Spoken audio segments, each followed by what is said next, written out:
طرقت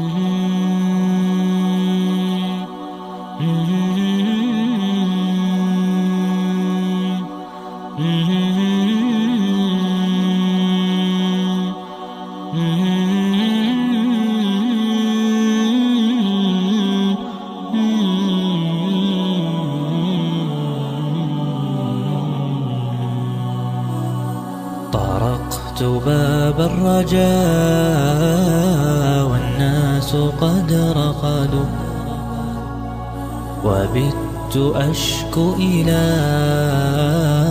مولاي ما أجد. طرقت باب الرجاء والناس قد رقدوا، وبت أشكو إلى مولاي ما أجد. وقلت يا أملي في كل نائبة ومن عليه لكاشف الضر أعتمد. أشكو إليك أمورا أنت تعرفها، ملي على حملها صبر ولا جلد. أشكو إليك أمورا أنت تعرفها، ملي على حملها صبر ولا جلد. وقد مددت يدي بالذل واقفة يا خير من مدت إليه يد، فلا تردنها يا رب خائبة، فبحر جودك يروي كل من يرد. Kira doa.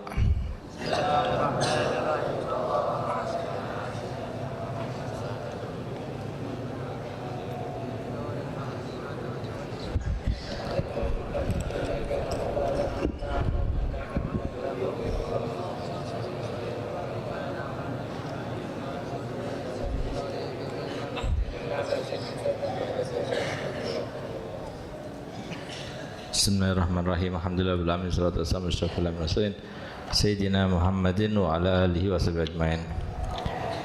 Idzan tahina fi min hadzal kitab nantaqil ila kitabin wahid faqat. Mustamir. Bagi kam kitab. Idza intahina min hadzal kitab, bagi kam kitab wahid. Wala kitabain.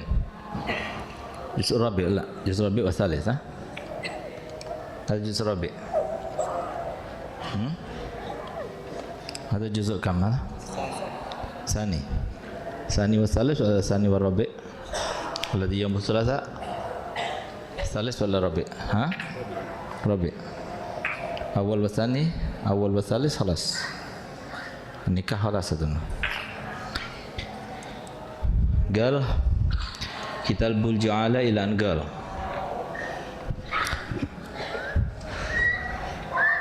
Al-Ju'ala fi darsil madi qad bayyana bi anna al-ju'ala bi makna sayembara fil lughatina, fa laysa hunaka tasarrufun maliyun aw amaliyun muta'alliqun bir rabb aw muta'alliqun bil 'abd aw bil ibad illa wa hunaka syar'un min syar'illah. Janna asla kulli syai'in al-ibahah hatta nususun jaa min indillah wa inda rasulillah sallallahu alaihi wasallam fayahrumu aw yundabu aw yukrahu aw ghair dzalik.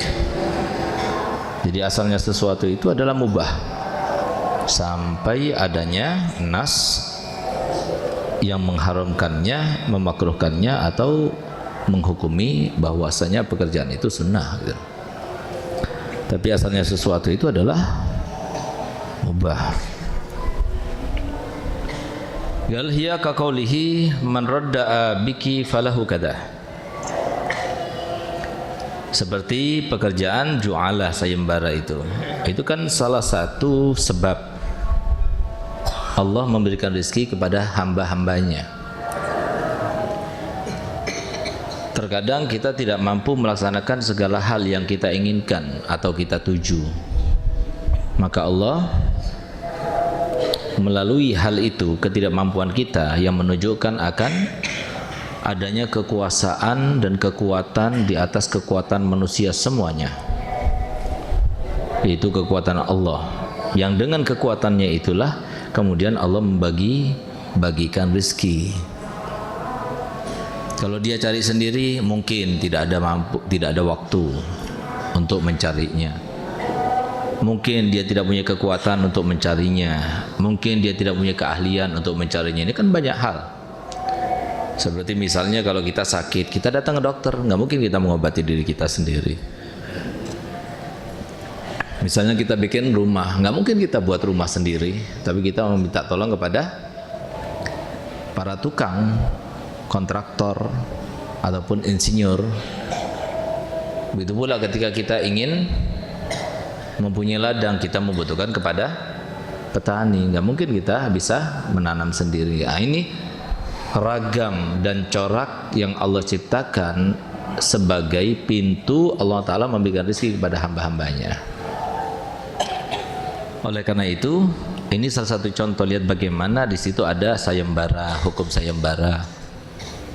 Supaya apa? Supaya rezeki itu yang Allah berikan itu coba tidak numpuk, dan itu salah satu filsafatnya adalah kita diajarkan oleh Allah Ta'ala untuk selalu menggunakan modal yang Allah berikan kepada kita, karena itu modal gitu.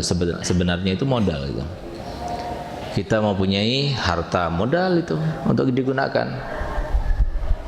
Kita mempunyai anak, modal untuk investasi akhirat kita, untuk kita didik sesuai dengan harapan. Kita punya istri, ladang untuk kita mengumpulkan pahala. Jadi semua yang Allah berikan itu adalah merupakan sebuah modal. Jangan mengendap gitu. Uang jangan endap. Anak-anak jangan dibiarkan nganggur. Tapi kalau seumpama mau dijadikan investasi akhirat kamu dari segi bisa menghasilkan uang, biarkan dia belajar di dalam jalur keuangan. Atau yang lebih daripada itu, dia bisa mengirimkan pahala demi pahala yang terus menerus tanpa henti. Jadi kan dia seorang ustadz, seorang dai, seorang penulis. Nah gitu. Jadi jangan dibiarkan dia itu nganggur. Nah, jadi modal Allah Ta'ala yang diberikan itu semuanya seperti itu. Oleh karenanya di sini dicontohkan, man radda'a biki falahu kada. Barang siapa yang mengembalikan budakku yang telah lari dariku. Budak yang lari dariku. Itu juga merupakan sebuah pernyataan dan sebuah kenyataan yang bisa diambil filsafatnya. Itu kalimat-kalimat filosofis yang artinya hamba Allah itu pada zaman sekarang ini banyak yang lari dari tuannya. Karena yang dimaksudkan dengan lari dari tuannya itu adalah tidak mentaati perintahnya dengan melaksanakan semua perintahnya dan menjauhi larangannya. Nah itu zaman sekarang banyak sekali.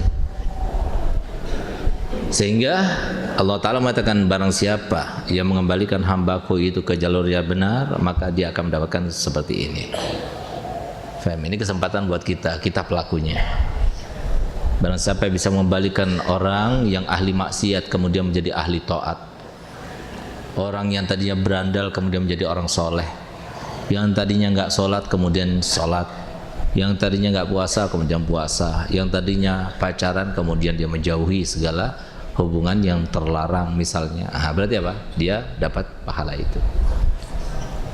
Lihat bagaimana para ulama itu di dalam contohnya pun itu mempunyai arti filsafat gitu. Gal wa isharatu sighatun tadullu 'ala al-'amali bi iwadin multazam. Dan disyaratkan di sini harus ada sighah, ada ucapan, ada ibarat.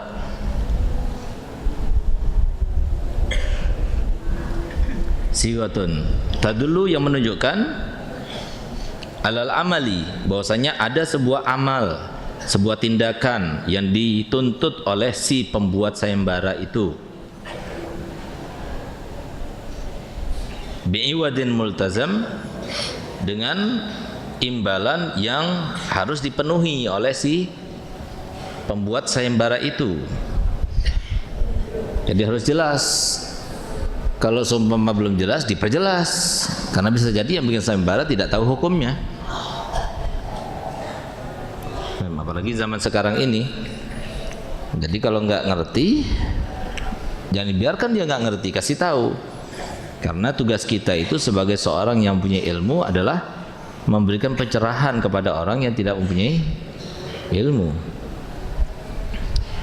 Nah, kemudian pelaku sayembara itu, supaya dia itu mendapatkan imbalan yang dijanjikan oleh pembuat sayembara, dia harus mendapatkan izinnya. Saya ikut serta di dalam sayembara ini, sehingga kalau seumpama saya berhasil, saya berhak dong mendapatkan imbalan itu. Iya, silahkan. Nah gitu. Tapi kalau semua dia itu tidak meminta izin dulu, tidak diketahui dulu, langsung dia bawa budak itu tanpa meminta izin untuk ikut serta dalam sayembara itu, maka seakan-akan dia itu melaksanakannya dalam keadaan balas. Gitu. Oleh karena ada ketentuan-ketentuannya. Au adzina li syakhsin fa amila ghairuhu fala syai'a lahu. Atau misalnya dia memberi izin kepada si A, tapi yang bertindak mencari budaknya itu dan menemukannya orang lain, maka si A itu nggak berhak mendapatkan izin, nggak berhak mendapatkan imbalan. Karena apa? Yang melakukan tindakan itu bukan yang diizini, yang diizini dia tidak melakukan tindakan apa-apa, sehingga dua-duanya tidak berhak mendapatkan apapun. Walau qala ajnabiyyun man radda abda zaidin falahu kada istahaqqu ar-raddu al-ajnabi. Kalau seumpama ada seorang yang asing berkata, barang siapa yang mengembalikan budaknya Zaid, maka dia berhak mendapatkan sekian harta. Istahaqqar rad alal ajnabi, maka dia berhak mendapatkan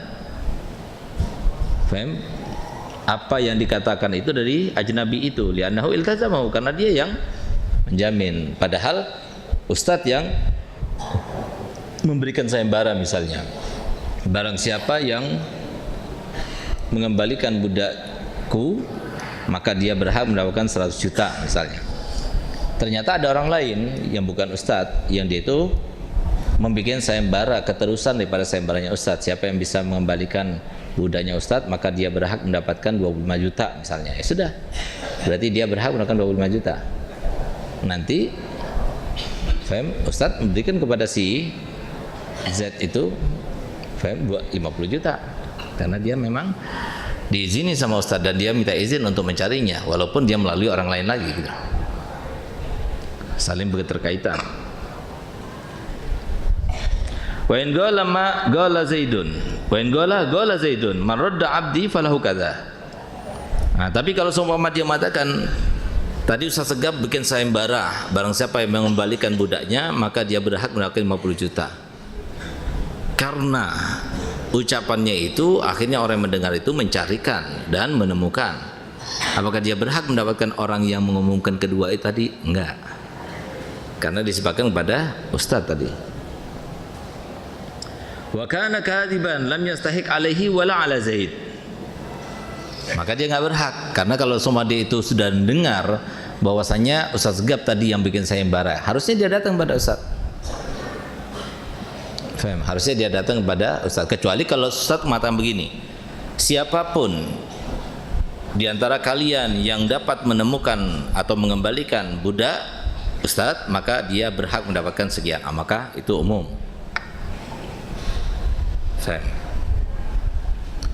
Gal wal istaratu qabulul amil wa in ayyanahu.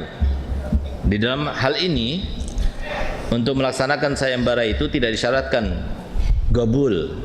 Yang penting ustadz yang mengucapkan sayembaranya itu. Siapa di antara kalian yang menemukan budak ustadz, maka dia berhak mendapatkan 10 juta. Maka siapa di antara kalian yang meminta izin dan ikut serta dalam sayembara ini, maka dia berhak. Dan tidak usah dia mengatakan ya gabil tu, misalnya enggak, ya ishtarak tu, atau ikut serta dalam sayembara ini, enggak perlu itu. Wa in ayyanahu, walaupun dia tentukan kalau kamu berarti ayyanahu. Berarti kan umum, siapapun di antara kalian. Kalau dia katakan kalau kamu menemukan budakku dan mengembalikannya kepadaku, maka kamu berhak mendapatkan sekian. Nah, itu ayyanahu itu. Wa in ayyanahu kan. Tidak perlu untuk mengatakan gabiltu au ishtaraktu au wafaqtu, enggak perlu. Wa tasihu ala amalin majhul wa kadza ma'lumin fil asah. Dan ju'ala itu sah kalau amalnya itu suatu tindakan yang tidak diketahui. Siapa yang bisa menemukan budakku yang lari dariku, maka dia berhak 10 juta. Budaknya di mana dia nggak diketahui, itu majhul namanya. Cara menemukannya di mana majhul, di mana dia berada tidak diketahui. Nah, itu hukumnya sah ju'ala dalam hal itu. Wa kadza ma'lumin fil asah. Begitu pula sah ju'ala itu kalau dalam pekerjaan yang jelas. Seperti ini. Siapa yang mengambilkan sandalnya ustadz di rumah, maka dia berhak mendapatkan 10.000 misalnya. Nah, itu juga sayembara. Dan itu hukumnya sah. Cuma kalau sudah ada kata wa kadza berarti ada khilaf di antara ulama. Nah, makanya dikatakan di sini fil asah. Wasani gal al-man'u istighna'an bil ijarah. Kalau seumpama diketahui tempatnya, tindakannya, pekerjaannya apa di dalam sayembara itu, maka nggak perlu sayembara itu, tapi cukup dengan menyewa. Maukah kamu aku sewa jasamu untuk mengambil sandalku di rumah? Oh iya, dengan berapa harganya? Dengan 10.000 misalnya. Itu dengan ijarah itu namanya. Nah, tapi di sini menurut gaul yang asah sah, majhul atau maklum sah. Amalnya itu majhul atau maklum dihukumi sah.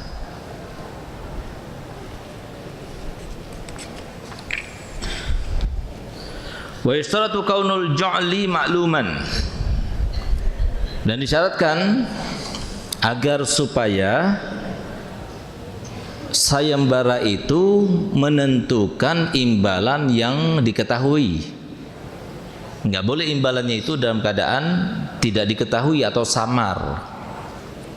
Barang siapa yang menemukan budakku, maka dia berhak mendapatkan hadiah. Enggak disebutkan. Maka itu tidak sah jualannya. Karena apa? Nanti akan menimbulkan kerugian di salah satu pihak. Bisa jadi dia itu dalam mencarinya membutuhkan kepada dana, tapi tiba-tiba begitu dia datang dan menemukannya, akhirnya kasih cuma 10.000. Ongkosnya aja berapa gitu.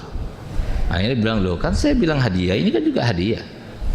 Nah, supaya nggak terjadi yang semacam ini, maka harus diketahui berapa jumlahnya. Kalau begitu sayembara itu harus ketahui berapa jumlahnya gitu. Lalu seperti yang kita lakukan biasanya, yaitu soal jawab pertanyaan, siapa yang bisa menjawab maka dia berhak mendapatkan ini. Itu apa itu namanya? Sayembara apa bukan? Sayembara apa bukan? Pertanyaan yang berupa teka-teki, jawabannya itu diketahui atau tidak diketahui? Itu jual apa bukan? Jual apa bukan? Jual apa bukan? Kan jelas. Pekerjaannya apa pekerjaannya?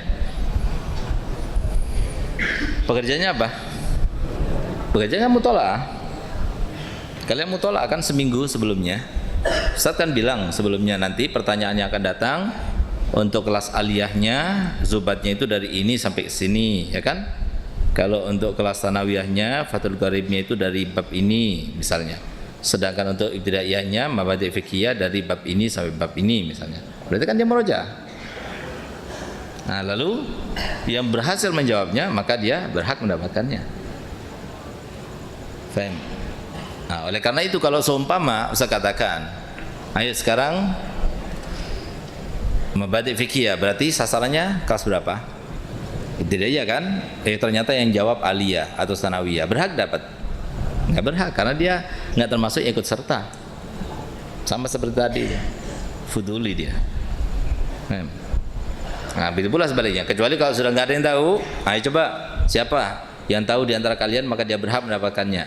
Silakan. Dari segi itu. Gitu. Jadi uang yang kamu dapatkan itu halal. Masyru gitu. Nah, cuma apakah yang semacam itu termasuk sesuai dengan etika kalau kita lakukan di masjid? Ini kan di masjid. Ayo, gimana hukumnya? Karena ini berkaitan dengan akhirat sebetulnya. Ini cuma penunjang saja, bukan sayembara sungguhan itu. Tapi ini penunjang hadiah saja itu, bukan sayembara sungguh-sungguh. Sayembara kalau berkaitan dengan dunia, ini kan berkaitan dengan akhirat ini, murojaah gitu. Jadi untuk memotivasi para santri supaya mereka itu lebih giat belajarnya, lebih berani untuk menjawabnya, ya kan? Nah, sehingga yang semacam itu tidak apa-apa. Jadi semua kegiatan yang dilakukan di masjid dengan maksud dan tujuan akhirat itu nggak apa-apa. Apapun tujuannya, apapun tindakannya, bagaimanapun bentuknya. Jadi misalnya apa? Talim di masjid boleh, kuliah di masjid boleh, walaupun bukan ilmu agama seperti ilmu metodologi penelitian misalnya, silahkan, nggak apa-apa masjid. Karena itu ilmunya Allah juga, yang tujuannya untuk kalian nanti digunakan untuk sesuatu yang sifatnya akhirat. Nah, boleh. Apalagi pengajian boleh, praktek mandikan jenazah boleh. Yang penting jangan sampai ada mengotori dan mengganggu orang yang beribadah di dalam masjid gitu. Nah, begitu pula uang yang menjadi kasnya masjid itu boleh digunakan, diberikan kepada yang khatib, diberikan kepada orang yang mengajar di masjid itu, diberikan kepada orang yang bersih-bersih di masjid itu, boleh. Jadi semua yang berkaitan dengan masjid dan kemaslahatan kaum muslimin itu boleh dilaksanakan dan dilangsungkan di masjid dan boleh menggunakan uang masjid. Karena maksudnya ketika kita membantu masjid dan meletakkan uang di dalam kas masjid itu tujuannya seperti itu memang gitu. Tujuan akhirat semua gitu.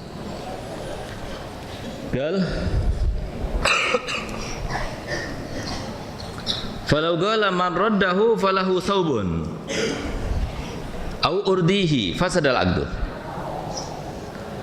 Kalau seumpama ada yang mengatakan barang siapa yang mengembalikannya budak yang lari dariku itu, maka dia berhak mendapatkan baju. Faham? Atau dia berhak untuk aku senangkan dia dengan keinginannya misalnya. Nah, itu enggak sah. Kenapa? Fasadul aqal. Kenapa? Li jahlil ju'al. Thawb yang mana? Baju itu banyak. Yang namanya baju itu kan suatu yang melekat di badan untuk menutupi semua auratnya atau sebagian auratnya, itu baju namanya. Faham? Jadi gamis, baju, thawb, baju, thawb itu bisa jadi gamis, bisa jadi jubah, bisa jadi kemeja, bisa jadi celana dalam, itu termasuk thawb itu. Faham? Bisa jadi rida, itu termasuk thawb. Nah, yang mana? Nah, karena samar imbalan daripada sayembara itu, maka hukumnya tidak sah, fasadal aqd. Waliradi ajrahu ajru mislih, ujratu mislih. Sedangkan bagi yang mengembalikan itu, dia berhak apa? Berhak mendapatkan upah umum seperti yang dilakukan itu. Jadi misalnya apa seperti tadi, karena salah, tidak sesuai dengan aturan yang diajarkan dan diterapkan oleh syariah, tapi dia sudah mengembalikan, terus gimana? Maka dia berhak mendapatkan upahnya saja. Kalau orang itu biasanya membawa seseorang yang diinginkannya, itu berapa biayanya dari rumahnya dia ke sana lalu kebawa ke sini lagi, kadar capek yang dilakukan dan dilalui oleh orang itu biasanya berhak mendapatkan berapa upah, misalnya seperti upahnya siapa yang semacam itu, semua diperkirakan lalu kasih ujratul mitsil gitu. Dan nggak harus seperti yang disayembarakan, karena sayembaranya